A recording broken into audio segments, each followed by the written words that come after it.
Hello बच्चों, नमस्ते। मेरा नाम किरण लता है। मैं श्री महावीर बाल शिक्षा संस्कार केंद्र हिंदी मीडियम से बोल रही हूँ। बच्चों, हम आपके लिए फिर हिंदी का सब्जेक्ट लेकर आए हैं जो क्लास फर्स्ट और सेकेंड के बच्चों के लिए है। आइए बच्चों, जिसमें हम आपको सिखाएंगे भाषा एवं व्याकरण के बारे में। आइए बच्चों, पहले हम आपको बताते हैं कि भाषा क्या है।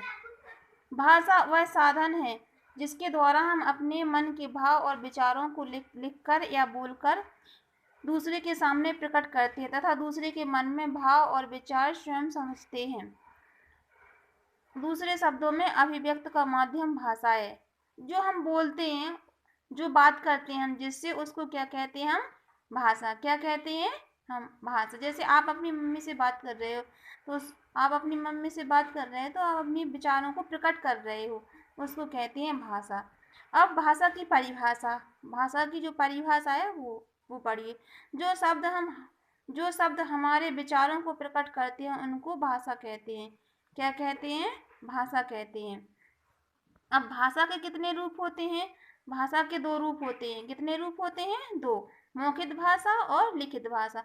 मौखिक भाषा जब हम बोलकर अपने विचारों को दूसरे तक समझाते हैं तथा दूसरों के विचारों को स्वयं समझते हैं, उसे क्या, कौन सी भाषा कहते हैं? मौखिक भाषा कहते हैं। कौन सी भाषा कहते हैं? मौखिक भाषा। यानी हम बात करके जो अपनी भाषा प्रकट करते हैं उसको मौखिक भाषा कहते हैं। अब आइए लिखित भाषा के बारे में बताते हैं।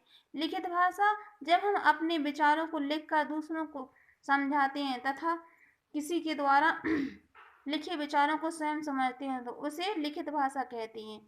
क्या कहते हैं? लिखित भाषा। जैसे आपने एक पेज पर लिख लिया, हमने आपसे कुछ बोला और आपने एक पेज पर लिख दिया। जैसे आप बोल नहीं पाते हो तो आप जो अपनी भाषा लिखते हो, लिख करके प्रकट करते हो और उसको हम पढ़ते हैं तो उसको क्या कहते हैं? लिखित भाषा कहते हैं। क्या कहते हैं? लिखित भाषा। लिपि। लिखित भाषा में अक्षरों को लिखने का जो तरीका है उसे लिपि कहते हैं। क्या कहते हैं? लिपि। दूसरे शब्दों में भाषा के लिखित रूपों को लिपि कहते हैं। प्रत्येक भाषा की अपनी एक लिपि होती है, जैसे देवनागरी लिपि, रोमन लिपि, गुरुमुखी लिपि आदि। हिंदी भाषा की लिपि का नाम देवनागरी है। आइए बच्चों, अब भाषा के अंग। भाषा के कितने अंग होते हैं? भाषा के 3 अंग होते हैं। कितने अंग होते हैं? 3 अंग। वर्ण या विचार, शब्द, वाक्य। नंबर 1 वर्ण या विचार, नंबर 2 शब्द और नंबर 3 वाक्य।